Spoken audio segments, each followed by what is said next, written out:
should do. Perfect. All right. Now, so if you have any questions as I'm going, please feel free to unmute yourself, ask away, or you can drop it in the chat box and I will get to it as soon as I can. Today's topic is Fujimi rolls. These are some of my favorite rolls. Obviously, they're so versatile and they're such a good building block for so many of our advanced roll sections. But with that being said, of course, we love to hate them and we hate to love them. It's one of those love-hate relationships with rolls that we really have to get past. But hopefully by the end of the day, I can teach you a little bit more about how to love them. Now, I've reserved about 15 minutes at the end of class for question and answer. This is not just role-based, it's general question and answer. Of course, if maybe we go a little bit over on the rolls, we won't spend as much time doing that, but if we do, great. We'll just see how it all goes. So if you are ready, make sure you got a good open space. If you got furry friends in the way, no big deal. I likely will too. I've got 2 dogs running around the house right now. I've tried to keep them locked in a room for a bit with my mom, but we'll see how long that lasts. You can probably hear them barking in the background. They're out in the backyard, I think. All right, so I'm gonna try to keep an eye out and make sure if anyone else joins, I'm able to let them in. So as I talk about in my Fujimi roll tutorial on YouTube and with any of my rolls, the first thing I'm going to talk about is what we're doing with our footwork. I know this seems so mundane when it comes to the roll part. You don't think that your feet really play that big of a role, but in about, I'd say 85% of my students, when I watch their rolls, the number one thing that I see that's throwing them off is their footwork.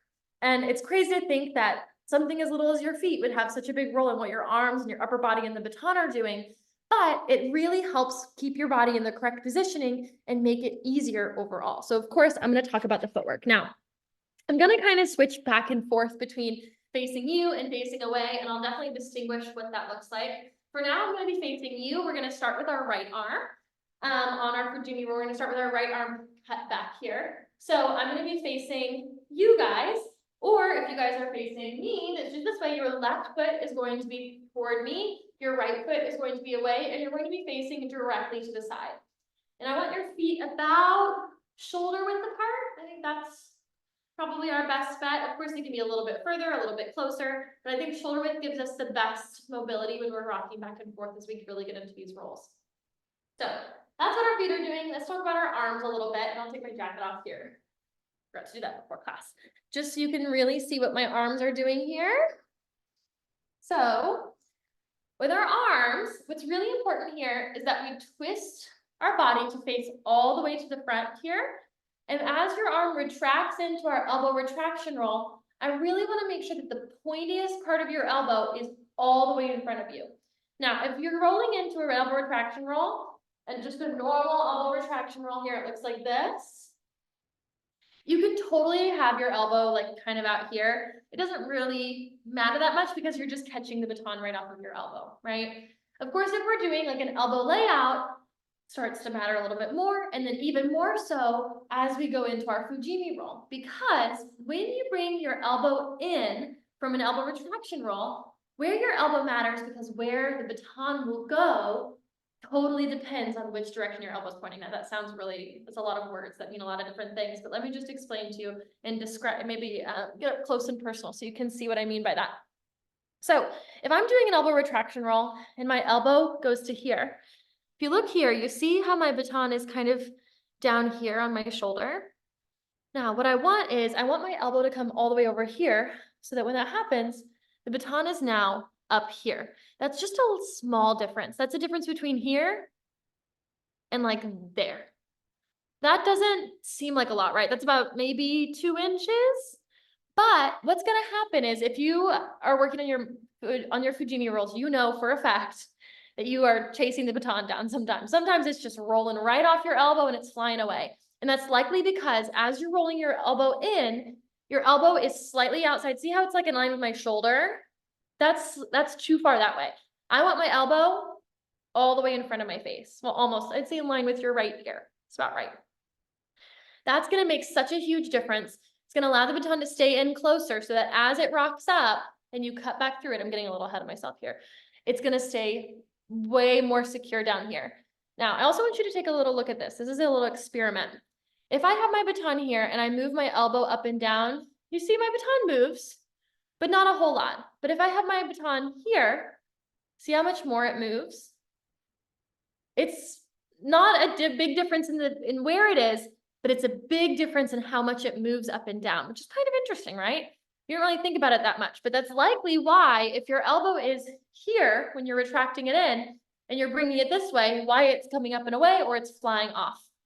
Because every little detail matters on this particular roll. Now, let's go back just a little bit. I got a little ahead of myself here, but we're back to our stance here.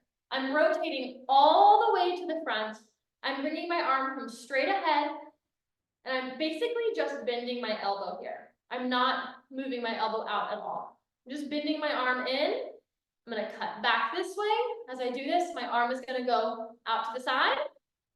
And then I'm going to rotate to the side. My weight is also thinking that's my weight this way.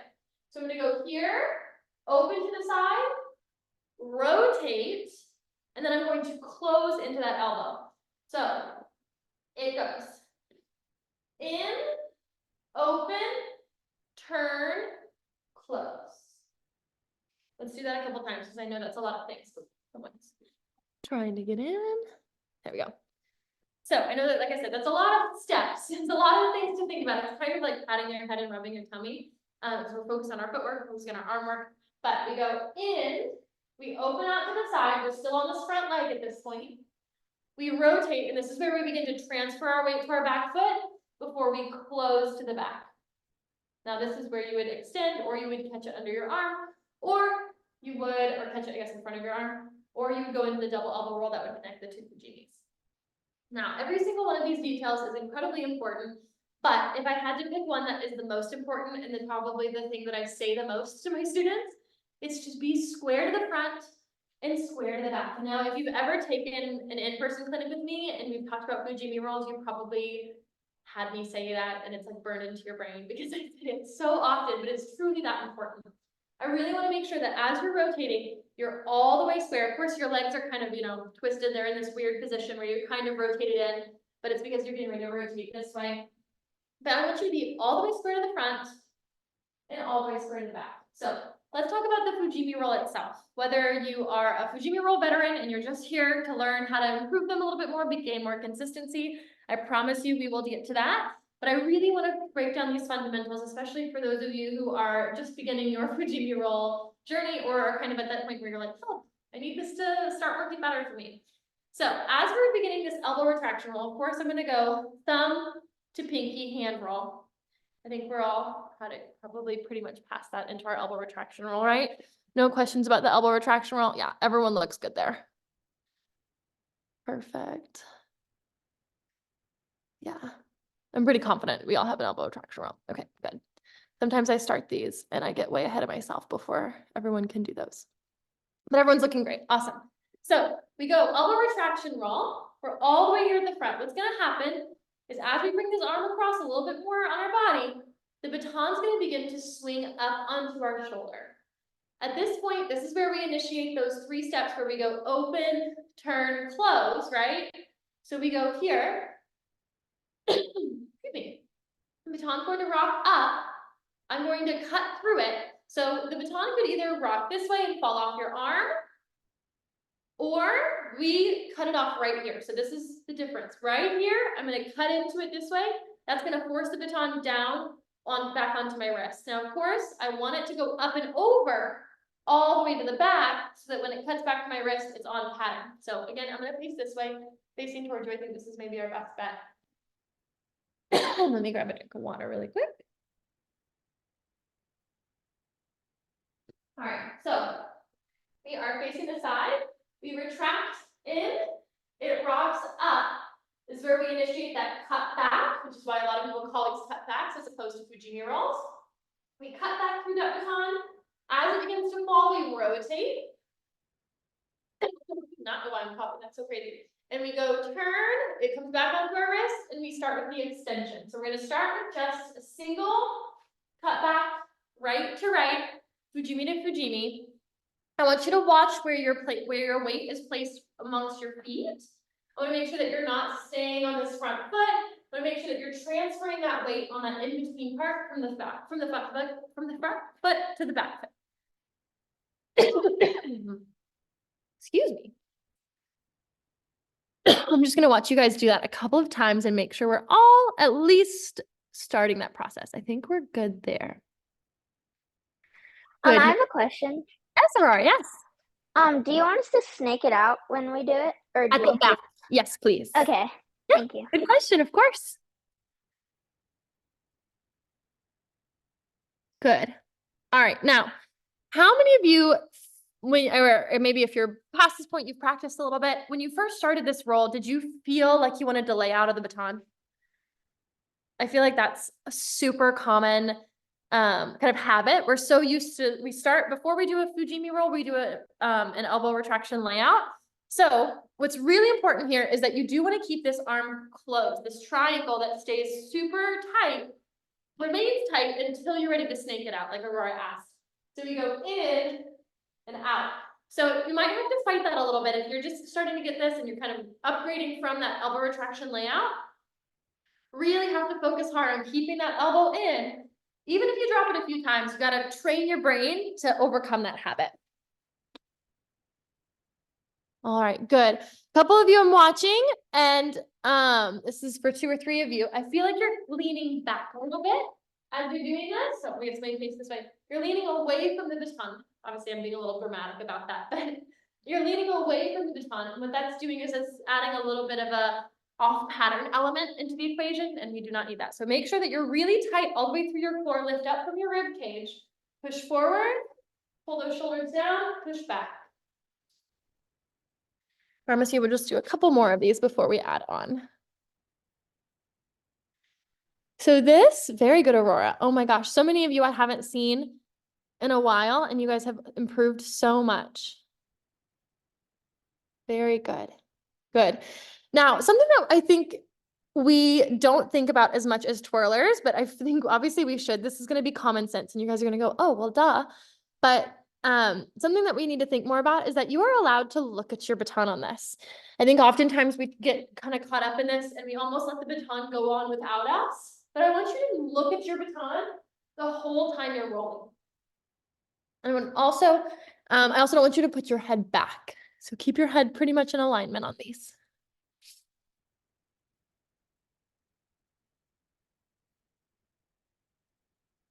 Good, very good. All right. I think you guys are making some good progress on this. Now, this is obviously just step 1. Let's talk about step 2, because this is where things get a little bit hairy. Well, step 1A, step 1 or step 2B is also a very tricky one, but let's talk about step 2, and that's the left Fujimi. So same exact scenario. We're going to start once again. Our left foot is still in front. We're just going to start from the back and come forward. Same thing. This is where you really want to make sure you're all the way squared to the back. Again, I'll face this way. All the way squared to the back. You bring that arm in across, really across your body more than you think. You're just going to rock up, cut back, push forward. Give that left one a couple tries. Now, this is where I'm going to share a little bit of practicing wisdom. If you are in that place where you are practicing your roll consistency, I want you to do a little bit of a thought experiment with me first. When you do your solo routine by the end of the year, which part of your solo is stronger, the first half or the second half? It's always the first half, huh? Right? And that's because how many times, without even realizing it, do you start your routine and you don't finish your routine? Probably a lot. Like, you ever just have too many drops and you're like, ah, gotta start over. Like a lot of times, right? We end up practicing the first half of something way more than we end up practicing the second half. But sometimes the second half is really what needs our attention, right? That's where things get hard. That's where I'm tired. That's where I need that attention. So in a lot of ways, our Fujimi rolls are the very same way. We really need to spend a little bit extra time on our left side, because I have so many different thoughts on this, but I'll try to break this down as easy as I can. Because we practice our right side a whole bunch, right? But now it's time to transition to the left side. There's a little bit of inconsistency that can happen on this little pass off, right? This double elbow roll that happens at the back when we go from the right to the left, which we'll get to in just a moment, I promise. So there's some inconsistency that can happen here, and it causes the baton to go a little haywire. You've got that first one coming in. Now we have to go into our less experienced, our less strong side, and try to make it work. Now, which would be easier? To start with your bad side and go to your good side, or start with your good side and try to make it work in your bad side? Neither of them are easy, right? I say easier, like it's gonna be easier, but neither of them are gonna be easy, I guess. But all of this is to say that if we instead start with the left side and practice going from the left to the right, what we're gonna do is we're gonna end up practicing the first half more, which is now the left side, which is the side that we need more practice on. And this pass off, this double elbow roll that happens, that creates a little bit of rockiness, right? And I'll explain this a little, just a moment. This rocky road here that goes from left to right is now going on to our stronger side. So our stronger side knows how to adapt a little bit better. You kind of know, since you've done this one probably at least maybe 100 times more than the left one. I don't know what the ratio of that would be, but it feels like at least 100 times more than your left side. I know for me, that's probably the case. But you know a little bit more about how to better adapt to what's going on, right? So if you start a little bit too far down on the end on this right side, you know that you can probably still make it through this cutback without, falling apart entirely. And that's kind of why we want to put it at the second half of our drills. Now, of course, the purpose of this class going right to left is probably a little bit more useful, but when it comes to training, I implore you to practice it left to right. That way we're getting extra practice on that left side, and that right side is learning how to come off of the double elbow roll a little bit better. And I'll get to that now. Does that sound good? I have a question. Of course. So doing the Fujimi from left to right, will that help it get better from right to left, like how you're supposed to do it? Ideally, yes. So ideally, I guess the way you're supposed to do it, you can do it either way, but it's most common to have it start from our right hand, right? Because that's where so many things happen. We're rarely starting in the left hand facing the back. So it does help it because it's teaching us so many different strategies. And ideally, we go from left to right, and then we go right to left, and we connect Yes, them all. ma'am. Yeah, absolutely. I was just wondering because when I'm doing my Fujimi, it keeps flying off on the left side, so I didn't know if doing it from the opposite would help my left side get more It used to will. it. It absolutely will. Okay. That's absolutely correct. Yes. Thank you so much. You're so welcome. All right. So I know that this is it's frustrating to start with the left side because that is not our strong side, but that's the only way we know how to improve. So let's talk about this left side a little bit more in depth. How many of you are having problems with this one just flying off? You can probably just give me a little thumbs up. And if you're not giving me a thumbs up right now, you probably would have given me a thumbs up a few months ago when you were learning this, right? That's just part of it. So what I want you to do, if you find it flying off, either on the right or the left, this is totally transferable to either side. So all of these tips are good for both sides. But what I want you to really focus on this left side is really making sure that that left arm is coming across even more. As awkward as that feels on the right side to bring it across, I find that our right arm is more willing to do it because think about when you do a double elbow roll, you usually go from left to right, right? That's just kind of the more comfortable way anyways. I don't find that I go right to left as often, as much as that's probably one of the few tricks that I've practiced on both sides almost equally. But when it comes to doing roll sections and things, my left to right, it's probably a little bit more common. So when we do a double elbow roll, what happens is our right arm or our second elbow, so this is either the right or the left, whatever is the second elbow, is going to swoop in and scoop up the baton. If I stand still like that, you see how slow it becomes? If I move into the baton, see how it continues going at the same pace? That's what we want. If you are doing a Fujimi and you stop and you're standing still and hoping that baton's going to keep going, it's going to lose momentum really, really quickly. That's because of a couple different reasons. Mostly because if I just stand still and I'm at this diagonal, the baton's going to go down on my shoulder like we talked about earlier. It's going to go closer to my elbow. That's going to create this little rocky road here for us. But it's also going to cause there to be too much baton. So if you can see here's the center tape. This is too much baton in toward the middle part, and that's going to turn into an elbow rock because the baton's going to start, it's going to go, ooh, too heavy, and it's going to fall right back down. So what we do is we come in further so that the middle tape of our baton ends up almost in alignment with our elbow. Now that's really picky, but that's the goal, right? It's hard to get it exact, but that's our goal. That way, as the baton swings up, we have heavy enough weight on the top that we can cut through and it will fall back this way instead of falling back before it even gets started. Now, let's talk about that a little bit more in depth by doing our right side. We'll start with our right side and we'll go to the left side like I've talked about. So we're gonna go right, scoop to the back. Or if you're still working on those double elbow rolls and you're kind of trying to conceptualize, okay, how am I gonna scoop that up? I go one, pull across. So try that double elbow roll a couple of times where you're really pulling across your body. If you're going right to left, really pull it across your body. Good. You guys are all doing a really great job with these. Good, Elise.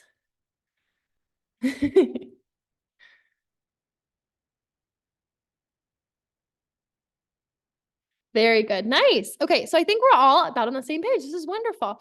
Sometimes when I host these classes, I have people at all different levels, but I feel like we're all on a good page. So now that we've got this first elbow to double elbow roll, like I said, probably the number one thing that you hear me say is turn all the way to the back, all the way to the front. So if I'm starting in my right hand, I'm starting with all of you. So my left foot is front toward my imaginary camera over here. I'm going to roll in, make sure that my shoulders are all the way square to the front. It's going to rock up. I'm going to cut through. And as it comes down here, it's really important that I don't leave my shoulders to this back left diagonal. It's really important that I continue to rotate. So my baton is continuing to spin this way. I'm going to rotate all the way into it until my shoulders are super square and my elbow is as far forward as I can push it. Obviously, I don't want to like here, but with the amount of time that we have, this all happens pretty quickly. I doubt you could probably get all the way over here if you tried. So you want to get as close to this checkpoint as possible so that you can scoop the baton up, making sure it's nice and tight into that shoulder right where your deltoid meets your tricep. So that's like where your shoulder muscle meets your arm muscle. You can kind of see there's a little divot and you can feel it on yourself where your shoulder turns into your arm. That's exactly where we want the baton resting.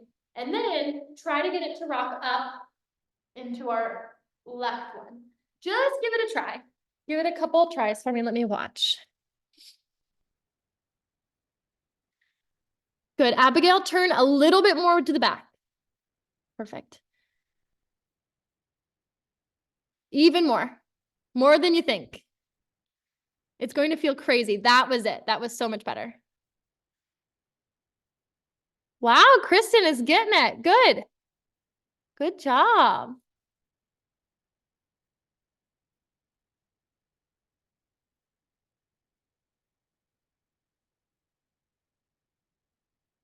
Good. Okay, Allie, on that one, you had also, please tell me if your name is different than the name on the screen. Feel free to change it or just be like, hey, my name is actually this.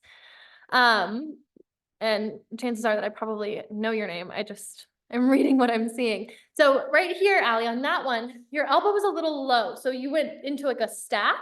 What I want them to still be here, but they're just going to kind of like trade places. So keep them about the same level and just scoop it up with that left arm at the back.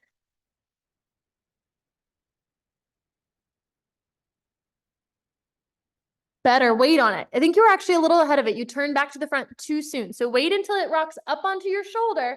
You're gonna feel it going and you follow the weight of the baton. Which brings me to what I'm going to tell you next. And you are going to think that I'm a crazy woman, and that's okay. Because I'm going to ask you all to try to do this with your eyes closed. I have a question. Of course. So when I'm going to do it, like when I'm going to try the Fujimi, whenever I get to my left side, it's kind of like falling off or something, or like it's flying off. So do you have any tips on how I could like fix that? I do. My number one tip is, of course, crossing over a little bit further. Let me see if I can get this without my computer moving around. So what it looks like on that last one that you showed me is that your shoulders were square to the back or to the side in your case, but your elbow was a little bit outside of that. And so what happened was it came onto like this further part, like it's closer to your elbow. So it flew off of there. So what you want is I want you to bring your elbow further in front of you. So like from here to over here, hopefully you can kind of see that from here to here. That way, when you scoop it up, it stays in closer to you. Closer. Okay. Yeah, that's my number one tip. So try that first, and then we'll keep working on some different ideas as you go, okay? Thank you. You're so welcome. Please continue to ask those questions. I'm here to help you with these rolls. But let's go back to talking about doing it with your eyes closed. You think I'm probably a little crazy for saying this, but I promise you, with all of your rolls, if you ever find that you're kind of in that rut where you're like, okay, I just can't seem to get past this, I want you to try doing it with your eyes closed. I am a chronic overthinker, and maybe you guys maybe relate to that, especially when it comes to rolls. You know every single step that you're supposed to be doing. You know that you're supposed to transfer your weight here. You're supposed to reach across here. You're supposed to keep your elbows level here. But sometimes when we start into this roll, we're almost thinking ahead of ourselves. You anticipate the next movement of the baton instead of letting the weight of the baton guide what you're doing, which is the way that it should be, right? With our rolls. How many of you have ever been told that you should let your rolls roll? Absolutely, all of us. If you're not raising your hand, just wait. You will definitely receive that at some point in your life, or you'll hear it every single day of your life, like I did. And the way that we can kind of get back in touch with that, like letting our rolls roll situation, is by closing our eyes. What that does is that kind of deprives our brain of the senses of our vision and allows our body and our sense of touch to become that much stronger. It's kind of like if you've ever heard people who are blind can hear better. Have you ever heard that? Yeah, so people who don't have vision in their eyes, they have way better hearing or way better sense of touch because their body and their brain compensates for the fact that they can't see by making their hearing extra good. And it's kind of what we're doing in a short scale model. We're just enhancing our sense of feeling by taking away our vision. So with our rolls, there's no tossing or flipping involved.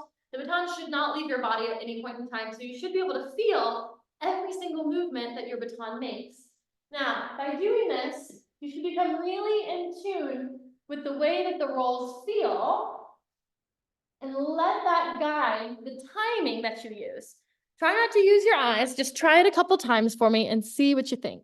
Maybe you already have, but very good. It's kind of scary at first. You just got to get over that part. Just give it a couple reps to get that scariness out of your mind.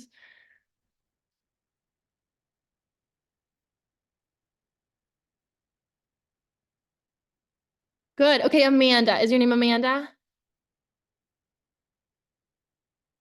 Amanda Ramirez? Or is mom Amanda? Okay, no, that's perfect. That's what I was wondering. All right.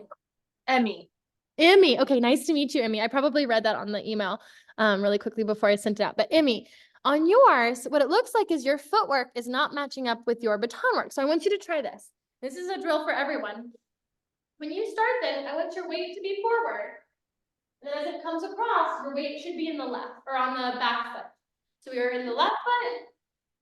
And push forward, push off your toes. Keep your weight really light in your toes. Don't ever let rock back on your heels. Because it's like, as soon as your weight goes in your heels, your balance is going to be off and you're going to be stepping all over the place. So as long as your weight is in your toes, you can lift your heels off the ground, you're in good shape. So push forward, push forward, push forward, push forward. As much as you can, Emmy. Good.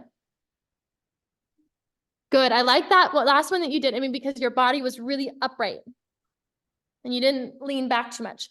This is another thing that I'm starting to see a lot more frequently. I don't feel like I used to see this as much, but I'm wondering, I don't know why I see this more often. Maybe I'm just teaching more kids in the same area or something. I don't know. But a lot of kids have started this kind of like body swoop thing where they're kind of like running from the baton. What I want you to do is I want you to keep your weight, your shoulder over your hips over your knees over your toes. And that way you're never running from the baton. Instead, you're thinking push into the baton. All right. Good job, Mia. Those are beautiful. I want you to maybe rotate just a smidge more though. I think maybe that would keep them on pattern for longer. It's tough though. Almost, Peyton.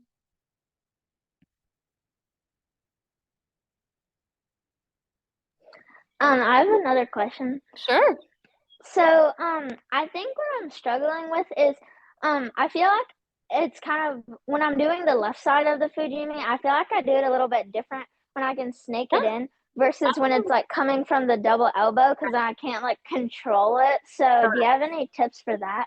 I sure do. So that was going to bring me, that's a perfect segue. Thank you, Aurora, for that question, because that is going to perfectly take me to what I was going to tell you next about the double elbow roll. So like I talked about earlier, that double elbow roll just really throws a wrench in things, doesn't it? It's an easy trick Yes. that we all can do. We can all do a double elbow roll 100 out of 100 times probably, right? Like maybe 9 Yes. out of 100 just because we lose a little bit of focus and my arms get tired at the end. But we can all do a double elbow roll. So why does adding it to our Fujimi roll make things 100 times harder? That's because when we are doing that double elbow roll, we often don't rotate enough, right? So as we've mentioned 100 times at this point, we don't rotate square enough to the back, but also because the amount of baton that we get can really vary. Okay, yeah, that's perfect. Don't worry about Emmy. I saw some people have to leave. Oh, Kristen is Bethany. I knew that. Okay. So I'm just catching up on these comments. But this double elbow roll really throws us off. So what we can do is we can practice it to make it stronger. So what I want you to do is, I know we start with this elbow retraction quite a bit, but what I want you to do is start either with the double elbow roll facing the front into the cut back on the right side, or in your case, especially Aurora, where you feel like you've got that right side pretty strong, I want you to start with your baton in your left hand, put your right elbow up, and we'll do right to left into a cut back. So drill that outside. So there are several different steps, I guess, to this. I go back to those steps that I mentioned in the beginning and then I totally abandoned them, didn't I? So we have step 1, which is just the normal cut back to here. Of course, like step 2 or step A also is doing it on the left. The next step would be to build in those double elbow rolls. So we start with a double elbow roll to the front and go to the back, and then we switch, double elbow roll, and go to the front. And then the next phase of this, of course, would be going double elbow roll, the double elbow roll catch, then we go double elbow roll catch, and then connecting them all together. So Okay. obviously, so many different strategies there. I recommend starting with right, left, Fujimi cut, extend to the front. That's where I Okay. would start with you. Mhm. Yes, ma'am. Thank you. All right. Hopefully everyone kind of identified where they're at in that process. Any other questions regarding these Fujimi rolls? About, I guess, where you're at now before we continue on. Good, Allie. Abigail, I want you to try pulling your, this is going to seem so specific and random. I want you to try pulling your, so you're sitting like this, and I feel like your right foot is slightly in front. Pull that right foot further back. Again, that's super specific, but oftentimes what happens is, if this foot, like when we're facing this way, this is way more comfortable than going like this, because our body is not so twisted up. But what happens is, like, let's say my foot is even like, 2 inches too far this way. When I try to go to the back, I'm gonna have to twist like 2 inches extra to try to get squared up, and that's gonna cause me to take a step this way, and then I'm gonna have the same dilemma on the other side, and we get into this like pretzel situation. So if you can keep your feet as square to the side as possible, twist, twist. That way you kind of have that equal amount of twist. It keeps it a little bit more consistent. Like I said, that's so nitpicky, but hopefully that helps you guys. We have another puppy friend joining us with Bethany. Dogs like to roll too, Actually, I've tried to teach my dog to roll over, and my old dog used to do it all the time. My new dog will not roll over. Finally, yesterday, she learned how to turn around. She does a little spin. So she can't roll, but she can spin. Story of some of our lives, right?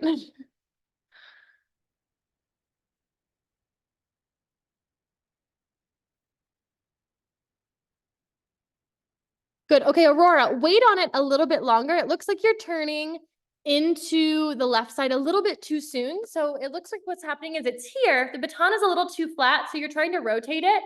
And so the baton's kind of just like falling off, right? So what I want you to wait for the baton to rock up. It should be like in line with like your left eyeball, maybe, if we're being specific here. Should be here. You should see it kind of like cross-eyed in front of you, and then you can pull back. Try that. I love a dog who loves to twirl. Mine is still a little bit afraid of the baton, like in terms if it's just sitting around, she'll play with it as a toy. But I've never like accidentally hit her with the baton, so she doesn't have a whole lot of fear when it comes to like me twirling or doing tricks in my living room.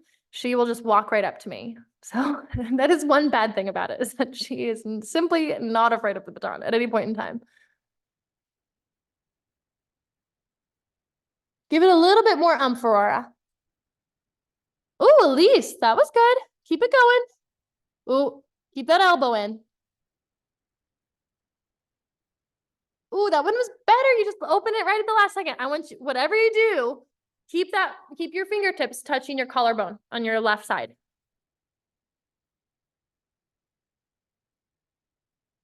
It's tough, but that was better. Just wait on the baton. Ooh, Peyton, that was a good one.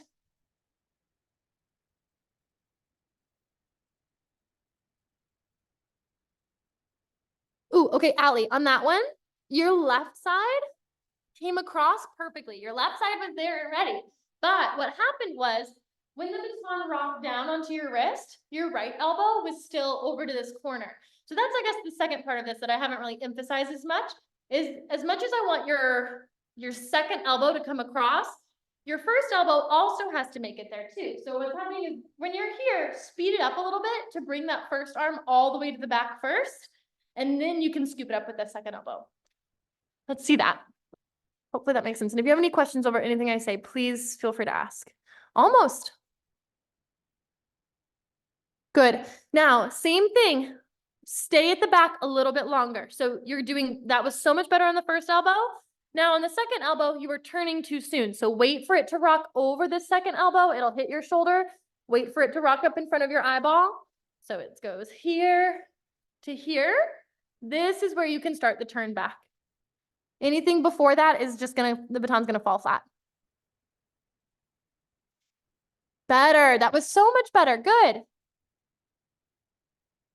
Good. Bethany, I would love to see you turn a little bit more to the back on that left with that left elbow. So we go reach a little bit more across. There we go. You have improved so much since I saw you last. It's crazy. I can tell you've been working hard.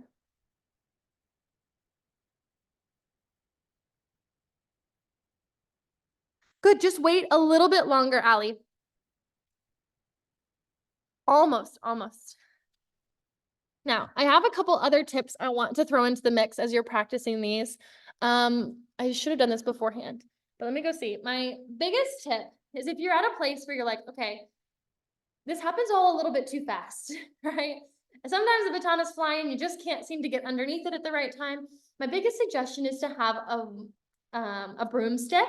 So if you have a big broom, like a long broom, and you can screw off the broom or like screw off the mop part and just have like a big kind of lightweight hollow stick, try doing it with that. What that does is that allows us to have the same feeling. Let me see if I can go find one. It allows us to have the same feeling as the baton. I do have one. So all I do is I take this and I screw this off a little bit. And hopefully this screws off. Yep.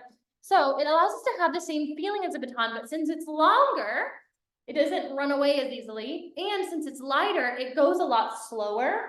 And it forces us to learn that it forces us to be a little bit more patient with the baton and feel it a little bit more because it's so slow. It's like whirling in space, which is kind of nice. Sometimes not so much. Like just now when I was doing it, it's like, come on, I know how to do this. Now I do have one little rule that I feel like I do have to throw out there, and that's that you should never touch your baton with your fingers in any way, shape, or form. So in order to prevent that, something that I used to do when I ever felt like on certain days, I just felt like cheating a lot more than others, I guess. So what I would do is I would close my fists like this and do my Fujimis with my fists closed. Of course, that doesn't look great. So I don't recommend doing that in competition at all. But what that does is that prevents you from that habit. So just the more that you want to cheat, squeeze your fists harder or try to keep them as flat. This is my other tactic, was trying to keep my fingertips as flat as possible. I also have like hyperextended, so they look like this, which is not great either. So ideally they just are nice and flat. but that's what's going to make them look the very best. All right, anything else that I wanted to say here? Maybe I just want to watch you guys do them a little bit more and I can give you guys some more customized advice. I think that's probably what's going to be best for us at this point. I've exhausted all of the things that I usually say. I think you're about ready for some customized stuff. I like the little, let me see if I can get this to work. Yeah, there we go. You guys are doing great. You deserve some fireworks for your rolls. That happened to me on accident the other day when I was teaching, I think, modeling an interview. It scared me. I was shocked by it.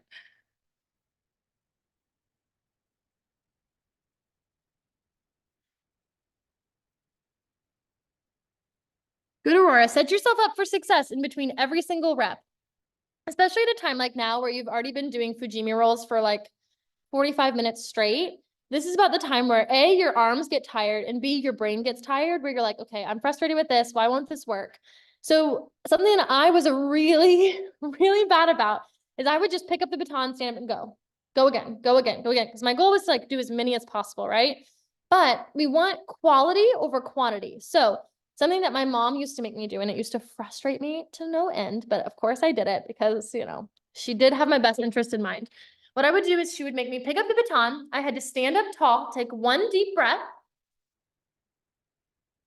and then I had to set myself up and do it the way that I really wanted to do it every single time. And I know that that sounds like overkill, and it was even more frustrating than anything, as you can imagine, having to listen to my mom. But what it taught me was that if you just try to go into the next one over and over and over again, this is not directly directed towards you, Aurora, at all. This is to everyone. If you just keep doing it over and over and over again, and what you really develop is bad habits by not stopping, setting yourself up. And then further, every single time you do it, I want you to think about, try to picture one thing that you could change. So that time, think, okay, that time my footwork wasn't quite in line with the baton. Okay, the next time, okay, I was a little bit ahead of it. That time I didn't hold the baton in the right place when I started, which interestingly is also very important. So let's say we have the baton resting, try to balance the baton on the back of your hand. Good. Now lift up your thumb and roll it down. This is where you should start your rolls. Interesting, right? It's kind of fun. Balancing it on things. Full balance, put your thumb over the top, roll it down. That's where you want to hold your baton when you start this to make sure that the baton is in alignment in the right place. Fun fact, right? Of course, that's totally personal preference, but in my opinion, that's what allows the baton to be in the best place. Kind of similarly, like if you're doing back neck rolls or something, I have a back neck roll class tomorrow morning. What I'll have all of my students do there is put it on their spine, roll this way, and that's how you figure out exactly the perfect place. So it's that one, that's another big thing, is that oftentimes kids will hold it too close to the middle.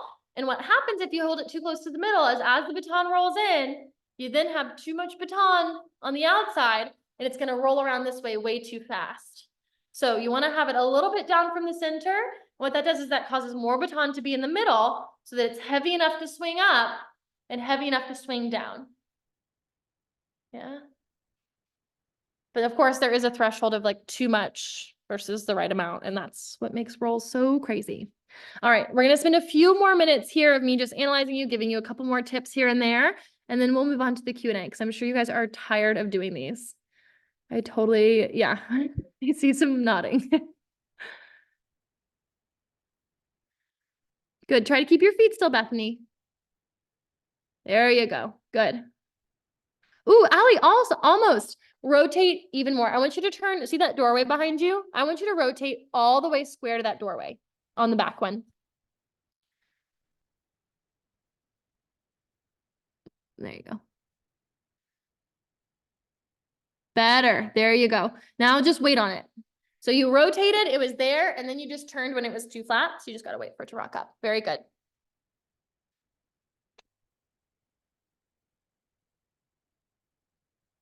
Good. Abigail, you've got a little bit of like a lift happening as you're turning.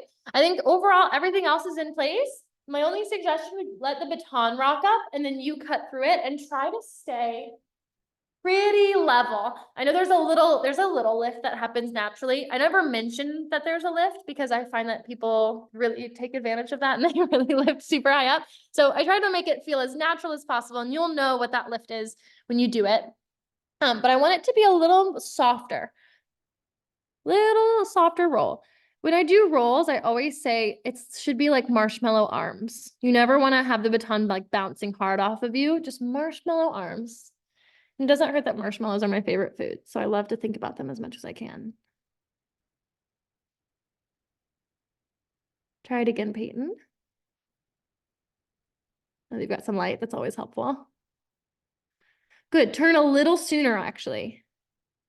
There you go. So I guess, okay, let me rephrase that. Don't turn a little bit sooner. I want you to open your elbow a little bit sooner.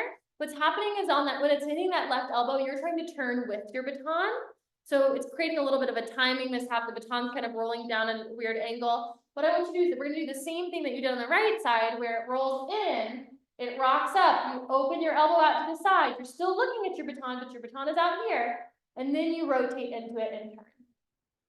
Because if you turn with your whole shoulder, there's not as much room for the baton to move here because the baton has to swing down and then swing behind you. Kind of, you see this little loop that happens like there? That's gotta happen there, but if it's in line with your body, it's not gonna be able to make that whole rotation. Really nitpicky and really detaily, but I promise you that that will help you out a little bit. Good.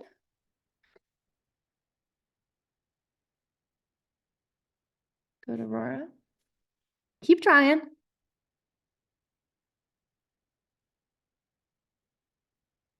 Good. Try not to jump, Elise. Stay really still.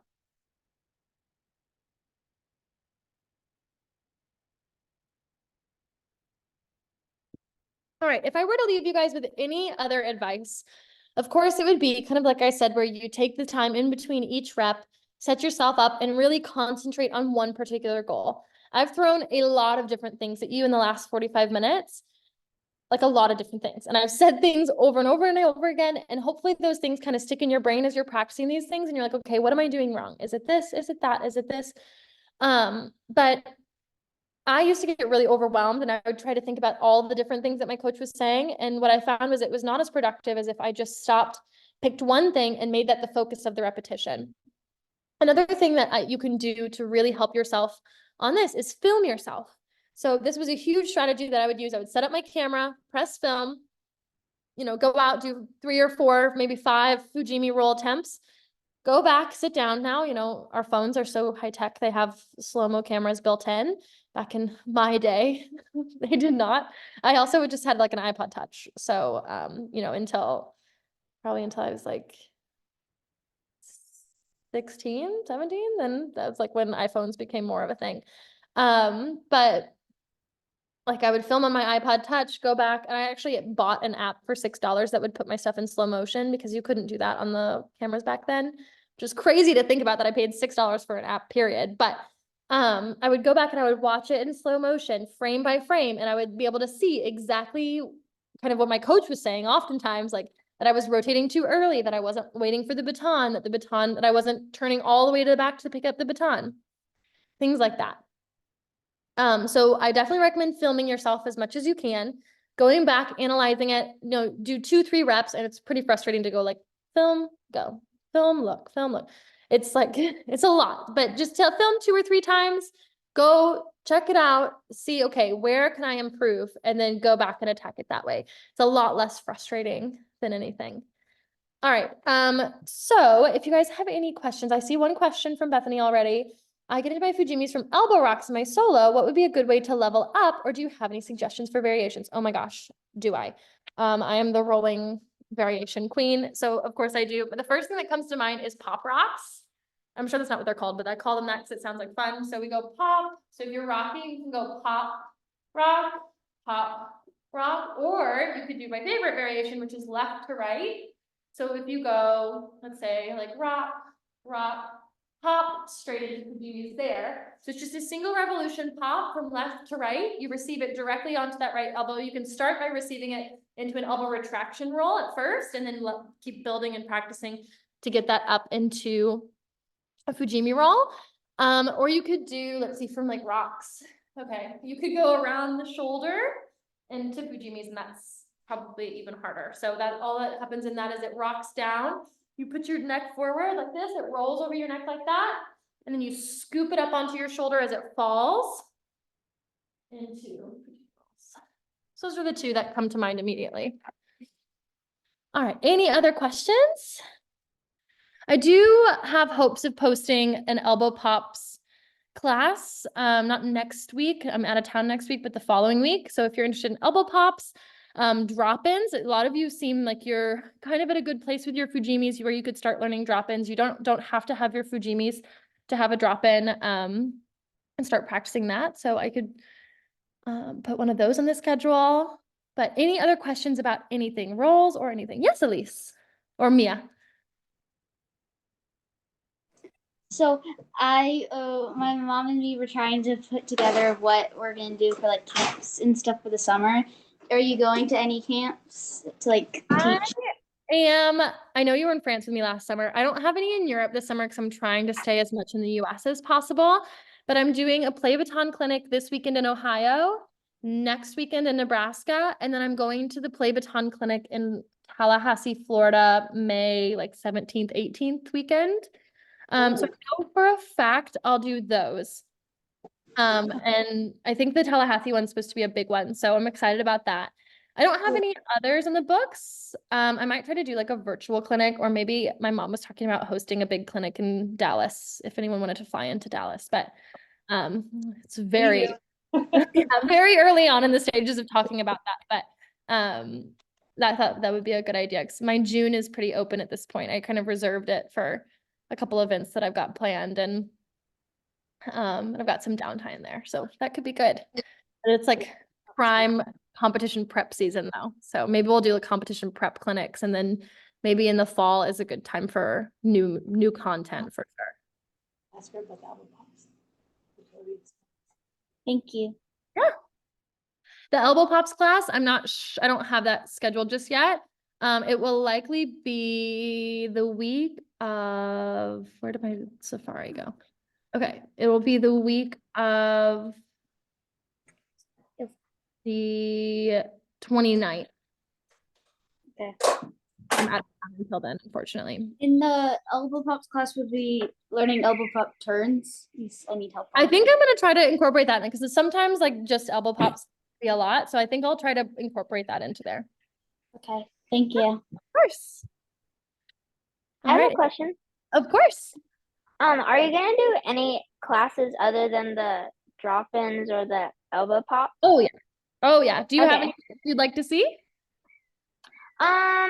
I mean, not off the top of my head, but I was just wondering if you had like any other classes. Oh yeah, I'll be hosting a lot more classes this summer. Like I told Mia, I'm not traveling to Europe as much for teaching this year. I do visit, I'm in Europe at least once a month, but not for twirling. So I'm trying to teach as much as I can online, get as much content out to you guys as possible. I'm making my YouTube videos again. So if you have any suggestions or any classes that you'd like to see, please be sure to let me know. I know Bethany wants to do an elephant roll class. I can throw that in there. I've got a lot of new fun elephant roll transitions, like elephant roll variations that I've picked up over the last couple years that, you know, definitely weren't in my repertoire back in like the COVID area of these online classes. So I'm excited to kind of jump back into these because I feel like I've learned a lot since I did these again. So I'm excited to teach you guys. I've been doing a lot of teaching since then, and I think I'm a better teacher for it. So Okay, thank you. yeah, of course. And like I said, have your mom send me an email if you ever feel like, okay, I could really use a class on this. And we'll go from there. Yeah. Yes. Okay, Mia. thank you so much. You're welcome. Yes, Mia.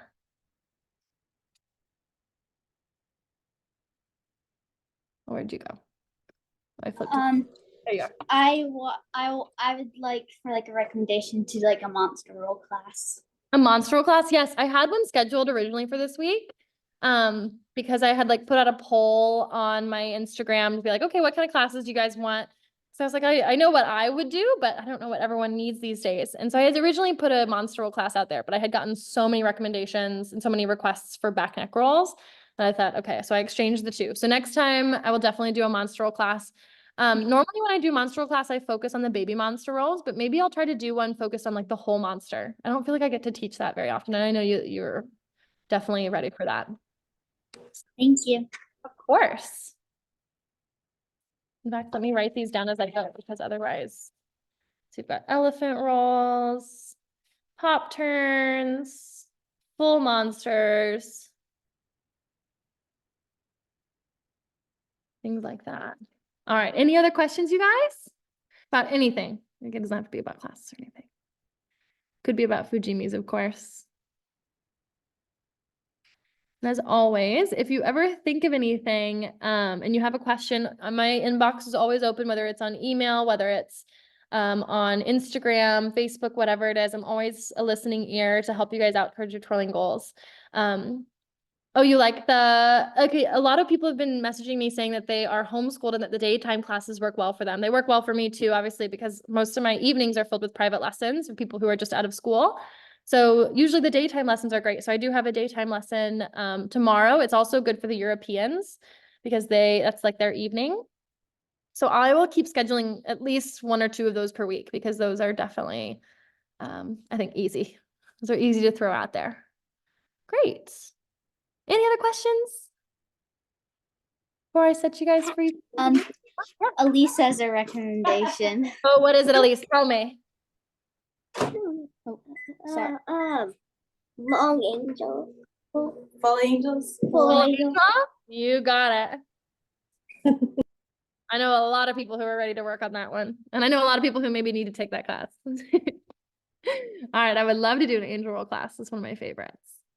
Maybe I can do like a roll crash course, but I always feel like I could spend an hour on each roll. So I always struggle to stop myself. So, but we could probably do like some kind of roll variation class. That could be really fun. All right, you guys, if you guys don't have any other questions or comments or anything for me, I can set you guys free for the evening. I really appreciate you guys coming to the class. I know a lot of people are anticipating the recording of it, but I'm glad that we were able to kind of get together. The interactive portion of this is definitely important. As you guys probably saw, you guys each got some personalized commentary that I hope helps drive your practice and your training as you continue working on these. These are truly a labor of love. Like I said in the beginning, we love to hate these, we hate to love these, and it all boils down to the time that we put in them.